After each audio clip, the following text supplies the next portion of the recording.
You're listening to Football for Girls. I'm Bailey. And I'm Ashley. We are down a person today, Yes. but we're gonna give it the good old college try because the college student is actually on spring break this week. So here we are in her stead. Yes. You are listening to Football for Girls. We are gonna look this week at some of the post-combine buzz and chatter. We're gonna look at kind of how different people did, some of the standouts. Specifically, we're going to look at quarterbacks, wide receivers, and running backs. Mm-hmm. Right? Yep. Kind of who we think is going to do well in the draft. But first, let's kind of talk a little bit about the combine as a whole. So we talked about it last week. Mm-hmm. It's in Indianapolis every year. We did learn that. Someone on TikTok said it's been that way since the Colts weren't in Indianapolis. Like, they've always hosted it. Yeah. Learn something new every day. Mm-hmm. But it's like end of February, beginning of March, so we're just kind of wrapping up. And it was fun having some football things to watch last weekend. It was. It's been about a month now. And it was cool. So every year at the draft, there are 224 people drafted. So this year, 319 people are invited to the draft. Everyone invited to the draft goes to the combine like a month and a half before to show off, essentially. It's their time to, like, stand out, make a name. Mm-hmm. They do a lot of, like, interviews and meetings with coaches and general managers, and they get, like, their measurements done, like how tall they are, like their wingspan, all that good stuff. All those things. But the big things I look at are the 40-yard dash is, I think, the major one that everyone does. Yes. Like, no one doesn't do that. Yeah.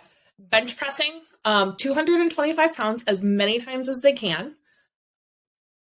We'll say, I don't think the quarterbacks do that. No. So everybody else? Everybody but them. Maybe do the wide receivers? I don't know. I don't know. But for sure not the quarterbacks, but in general, they do the 40-yard dash, the bench press, they do a vertical jump, and where they like jump up as high as they can, a broad jump where they jump out as far as they can, and then they do some like interviews and mental acuity tests and that kind of thing. Yeah, as well as like skill drills, essentially. Like specific to their position. Mm-hmm. Yes. I was very impressed by the wide receiver drills where they were like jumping around and just catching from all directions. Yes. Mostly because if I am standing in a fixed spot and someone throws something underhanded gently to me, it's a 50-50 chance I'm going to catch it. So that is just, like, Avengers level impressive to me. Well, there's a reason I played soccer and did not do any sports with my hands. I don't think I'd do very well at that either. But Ashley, you were looking at some of the different positions and who did well and who stood out. What about quarterbacks? Who stood out there? So obviously every year the quarterbacks are kind of like the biggest deal going into the draft.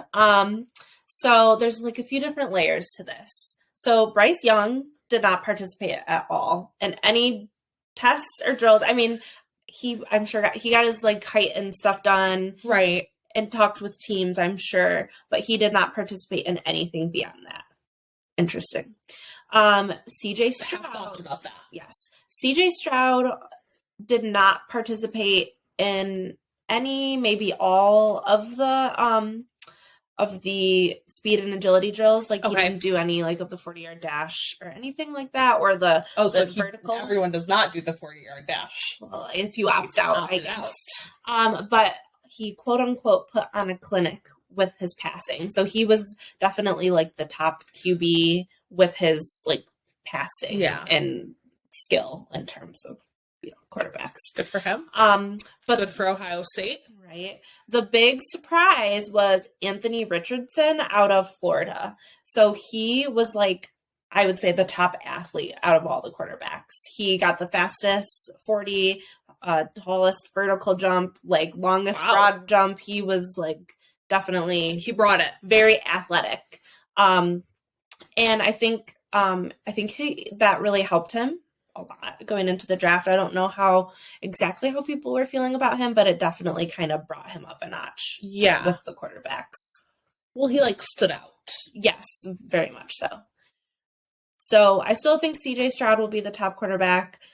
It's just strange to me, like, how they participate in some, but not all. And then, So I don't understand Bryce Young not participating at all. Like, I know a lot of people were like, well, he's afraid of injury. Everyone knows what he can do, which is true. And, like, I think player safety is really important.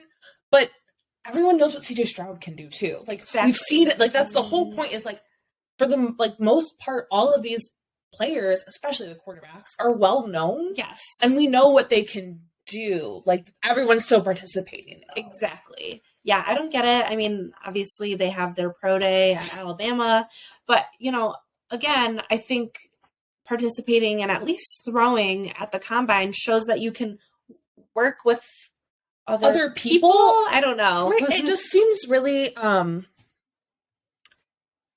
and, like, outside of the program. Like, get with the program. This is what everybody is doing. You can do it too. Yeah, I don't know what. Apparently, it's not uncommon though. So yeah, but I think Joe Burrow didn't participate either. I have no clue. But I just think it's still like.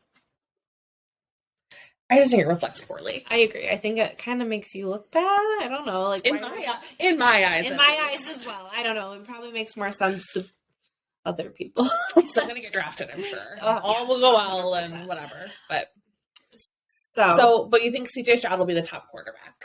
I would guess, unless something crazy happens.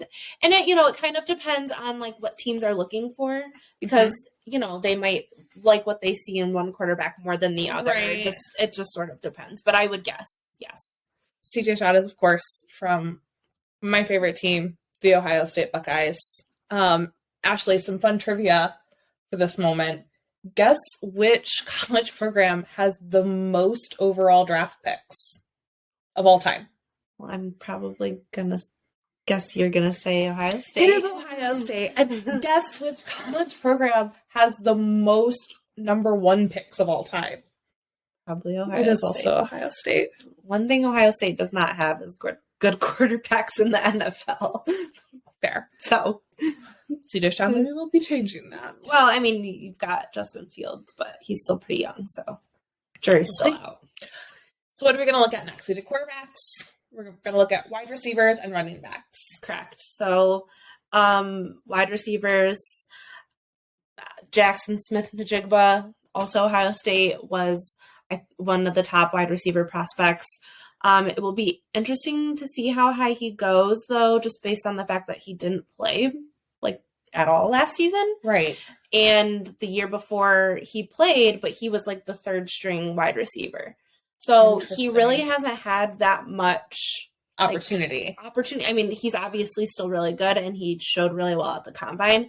I just will be interested to see how teams respond to not having like you're saying, it's kind of the opposite of everyone else, where what they can do coming in. They haven't seen him play as much. Yeah, but he's still up there. He's up there, one of the top receivers. He didn't participate in the 40 because of his injury during the season. I think he opted out of that. A couple other wide receivers were Josh Downs from North Carolina and Tank Dell from Houston, although I don't know much about That's a fun name. Of them. Yeah.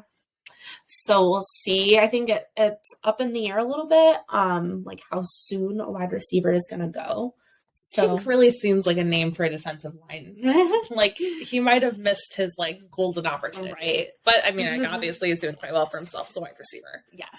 And then I read an article, and Ronnie Bell of Michigan got an honorable mention, as well as some other players, but obviously I picked that one out a little bit. Obviously. So there's that. In terms of running backs, I am totally going to say both of these people's names wrong. So we've got Bijan or Bijan? I would assume Bijan, but it's maybe Bijan. I don't know. We should have looked this up. Well, I mean, I see how it's spelled. I just don't know how to say it. Bijan Robinson from Texas. I'm just going to say it confidently. Okay. That's how I'm going to say it. So he did super well. Great combination in his, speed and agility test and skill tests. Likely going to be the first running back to go in the draft. And then the next best blend of testing and on-field performance was Jahmyr Gibbs from Alabama. Of course, Alabama running backs typically. They're known for it. Yes. So that's the gist of that. It'll be really exciting to see how that plays out. Especially like I'm mostly interested in like Jackson Smith and Jigba and like what happens with his injury this season, how it like all plays out. Mm-hmm. But it was fun seeing people like out on the field doing things again. Mm-hmm. It was exciting. Very exciting. And then of course, like all the big guys, you know, the linemen and stuff, it was fun to see them run fast. Because they can run so fast. Like amazing. Faster than I can, and they're huge. Right. And you know, they like pump You out were a their soccer player. they pump out their It's the bench impressive. pressing and all that, so it's pretty cool. So we talked about it a little bit, but those guys who didn't participate much will likely do a lot at their pro days, which I think most colleges have. Explain pro days to me. My understanding is that they just do like similar things like at the draft, like testing, like, you know, speed and agility testing and drills. But just like in their own facilities, and then they invite people in to come see them? Yes. Okay. But that's pretty, like, very common. A lot of schools are doing it. But something I learned is that some schools do a day for rising seniors. Oh. And then that makes sense. It does. And then a different day for draft eligible players. So it gets them exposure. That makes like, a lot of sense. Before going into their, like, you know, draft. Well, and that's what, like, even in high schoolers, like, they say, like, your junior year, if you're going D1 is when you're picked. Because people are, like, planning their programs years in advance. Right. Obviously, the NFL would do that as well. Yes, exactly. So that will be interesting to see how those go. Obviously, Alabama's a big one because I think they're known to not participate as much in the draft. Mm-hmm. So that... And emphasize their pro day. Yeah. So that will be a big one. The only other thing that I'm really interested to see is just how this affects the draft, obviously. And it'll be interesting to see how, like, the top teams pick. Like, the top few teams who have their picks, you know. Right, like, what position... Like, even, like, we were talking about the Lions... Our hometown team, they have the 6th pick this year. Yes. And who will they pick?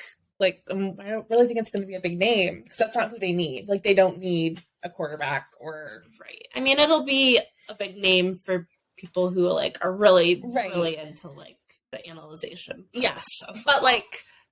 Not the flashy names. It just is interesting because, like, the flashy names aren't always the ones that go early. But then I think, like, people like CJ Stroud, like, I think he will go pretty darn early. Well, I think the Bears have the first pick. I think they're going to pick some sort of tackle or lineman who's fairly well known, but not a flashy name because it's not, you know, like it's not a flashy position or a wide receiver. But they don't, as long as they're sticking with Justin Fields, which I think they should do, they're not going to pick a quarterback because they just drafted him 2 years ago. Yeah. So it'll be interesting. We are excited to go to the draft this year, and we'll be there giving you guys all of the draft coverage as it's happening. Be sure to follow us on TikTok and Instagram at Football for Girls Pod, and check out our website, footballforgirlspod.com, to stay up to date on all that is happening. I think that's really all we got for this week. So we will be back next week with another player sideline profile.